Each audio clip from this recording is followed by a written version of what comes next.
اس بیانیے کو لے کر آگے بڑھتے ہیں۔ تو آج چونکہ ایک بریکنگ نیوز تھی، تمام میڈیاز کے اوپر یہ خبریں چل رہی ہیں کہ 9 مئی کے جو ملزمان ہیں ان کو سزا سنا دی گئی ہے۔ تو ناظرین، یہاں پر میں یہ بتاتا چلوں کہ جب سے 9 مئی کا واقعہ پیش ہوا ہے تب سے لے کر اب تک پاکستان کا الیکٹرانک میڈیا، پرنٹ میڈیا یعنی کہ مین سٹریم میڈیا اور اس کے اندر کام کرنے والے جو بڑے بڑے نامور صحافی ہیں، تجزیہ نگار ہیں، مبصرین ہیں، تو وہ اسی 9 مئی کا جب سے واقعہ ہوا ہے تب سے لے کر اب تک کہہ رہے ہیں عمران خان ختم شد، تحریک انصاف ختم شد، اور بار بار بار بار بار بار ایک ہی بیانیہ، یعنی کہ اتنا گھسا پھٹا بیانیہ جو ہے وہ اب تک چلا رہے ہیں، مختلف انداز کے ساتھ مختلف الفاظ کا استعمال کرتے ہوئے، جیسے کہ واقعی جب وہ اس انداز سے پیش کرتے ہیں کہ جیسے 1 گھنٹے بعد جو ہے خبر آ جائے گی کہ واقعی عمران خان جو ہے پاکستان کی سیاست سے ختم شد اور تحریک انصاف جو ہے وہ پاکستان سے زمین بوس ہو گئی ہے، وہ دفن ہو گئی ہے، اس کا نام و نشان نہیں رہا، اس کا کوئی وجود نہیں رہا۔ تو ایک طرف یہ پاکستان کے جتنے بھی نامور صحافی ہیں، تجزیہ نگار ہیں، مبصرین ہیں، ان کی طرف سے جو بیانیہ بنایا جاتا ہے تو اس کی صورتحال ہے، اور دوسری جانب جو ہے تحریک انصاف کے جو سوشل میڈیا واریر ہیں اور اس کے علاوہ جو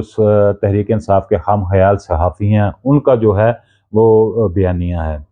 تو میں جو کہہ رہا تھا کہ میں دنگ رہ جاتا ہوں تحریک انصاف کے کارکنوں کا جو وہ بیانیہ کو لے کے آگے بڑھتے ہیں۔ تو 9 مئی کے حوالے سے اب سوشل میڈیا کے اوپر ایک بڑا زبردست انہوں نے بیانیہ جو ہے وہ پروموٹ کر رہے ہیں کہ 9 مئی کے اندر وہ بقول تحریک انصاف کے کارکنان کے ایک پلانٹڈ واقعہ تھا، جس کے جن تحریک انصاف کے کارکنان کو جن کو ملوث کیا گیا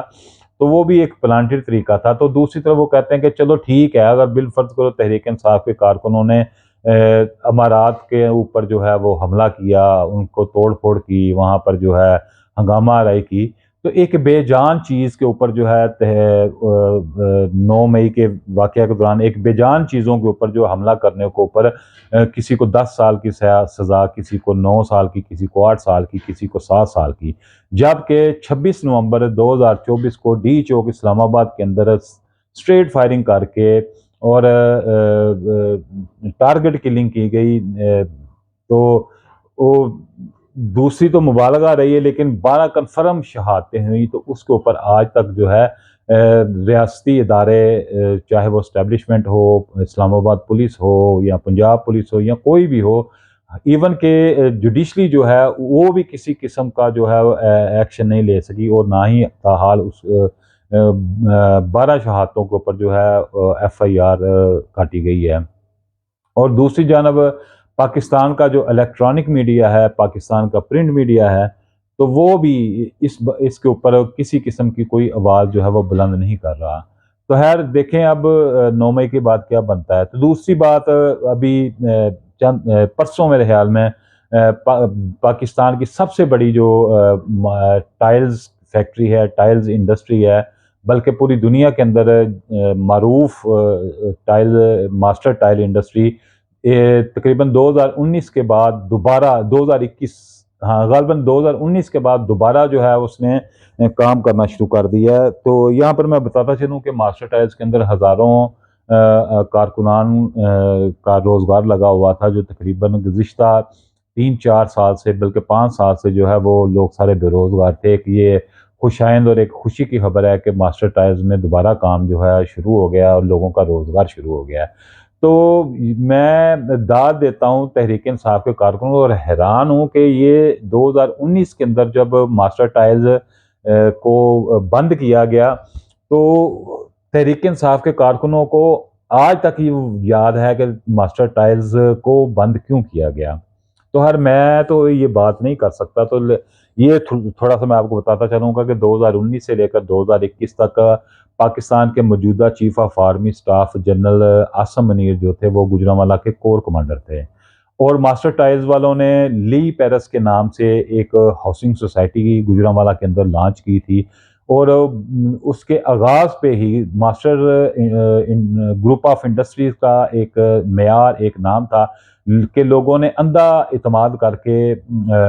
لی پیرس کی جو فائلز ہیں اس کے جو انہوں نے سرٹیفکیٹس جاری کیے تھے وہ خریدنا شروع کر دیے۔ تو بہر اندرونی کہانی میرے خیال میں تحریک انصاف کے کارکنان سب کو پتہ ہے، لیکن میں یہاں پر یہ بتانا ضرور آپ کو چاہوں گا کہ تحریک انصاف کے کارکنوں کو آج بھی یاد ہے کہ ماسٹر ٹائلز کے جو سی او ہیں شیخ محمود اقبال، انہوں نے اس وقت کے وزیر اعظم یعنی کہ عمران خان کو ایک خط لکھا تھا کہ گجرانوالہ کی طاقتور ترین شخصیت مجھ سے بھتہ جو ہے وہ مانگ رہی ہے۔ تو اس کے اوپر جو ہے عمران خان اور گجرانوالہ کی جو ایک طاقتور ترین شخصیت ہے، مبینہ طور پر ان کے اختلافات بنے تو یہ خبریں جو ہیں وہ الیکٹرانک میڈیا کے اوپر بھی شائع ہوئیں اور پرنٹ میڈیا کے اوپر بھی شائع ہوئیں۔ تو یہاں میں پاکستانی میڈیا کی منافقت جو ہے وہ آپ کے ساتھ شیئر کرتا ہوں کہ ایسے ہزاروں واقعات پہلے بھی رونما ہوئے اور اب تک ہو رہے ہیں کہ پاکستانی میڈیا جو ہے وہ جو مالدار لوگ ہوتے ہیں ان سے اشتہارات کی مد میں یا کسی اور تحفوں تحائف کی مد میں جو ہیں وہ پیسے سمیٹ لیتے ہیں، اور جب دیکھتے ہیں کہ اس کے مد مقابل کوئی طاقتور شخصیت آ گئی ہے تو مال جو ہے وہ امیر آدمی کا سمیٹ لیتے ہیں اور حکم جو ہے وہ طاقتور شخصیت کا ماننا شروع کر دیتے ہیں۔ تو ایسی ہی کچھ صورتحال لی پیرس کے ساتھ ہوئی۔ ایک طرف تو پاکستان کی جو قومی اخبارات ہیں، اس کے بعد مین سٹریم الیکٹرانک میڈیا ہے، انہوں نے خوب اشتہارات جو ہیں لی پیرس سے لیے اور دوسری جانب لی پیرس کے خلاف ہی پروپیگنڈا کرنا شروع کر دیا۔ بڑے سو کال قسم کے احتجاج بھی ہوئے، سڑکوں کے اوپر لوگ نکلے اور بڑا کچھ ہوا اس طرح کر کے۔ تو لی پیرس کے اور ماسٹر گروپ آف انڈسٹری کے خاص کر ماسٹر ٹائلز کے جو سی او تھے شیخ محمود اقبال جو ہیں، انہیں سرنڈر کرنا پڑا اور انہیں کافی ناقابل تلافی نقصان جو ہے برداشت کرنا پڑا۔ تو بڑا ایک بحران جو ہے معاشی بحران کا سامنا کرنا پڑا۔ تو انہیں اس بحران کا مقابلہ نہ کرتے ہوئے انہیں اپنی فیکٹری جو ہے نا وہ گزشتہ 4-5 سال سے بند کرنا پڑی، جس کی وجہ سے بہت سارے گھروں کے چولہے بھی جو ہیں وہ ٹھنڈے پڑ گئے۔ تو خیر تحریک انصاف کے کارکن جو ہیں بھرپور فائدہ اٹھا رہے ہیں۔ تو اس وقت کے جو گجرانوالہ کی طاقتور ترین شخصیت تھی، آپ سمجھ گئے ہوں گے، میں تو بات نہیں کر سکتا، لیکن سوشل میڈیا پر ادھم مچا ہوا ہے کہ ایک طرف تو بشرا بی بی اور عمران خان کے اوپر جو ہے وہ 190 ملین پاؤنڈ کا جو کیس بنایا جاتا ہے، اور پھر کہا جاتا ہے کہ موجودہ chief of army staff general Asim Munir اور 2019 کے اندر جو وزیر اعظم عمران خان تھے ان کے درمیان جو اختلافات پیدا ہوئے تھے وہ بشرا بی بی کی مبینہ کرپشن اور فرح گوگی اور جو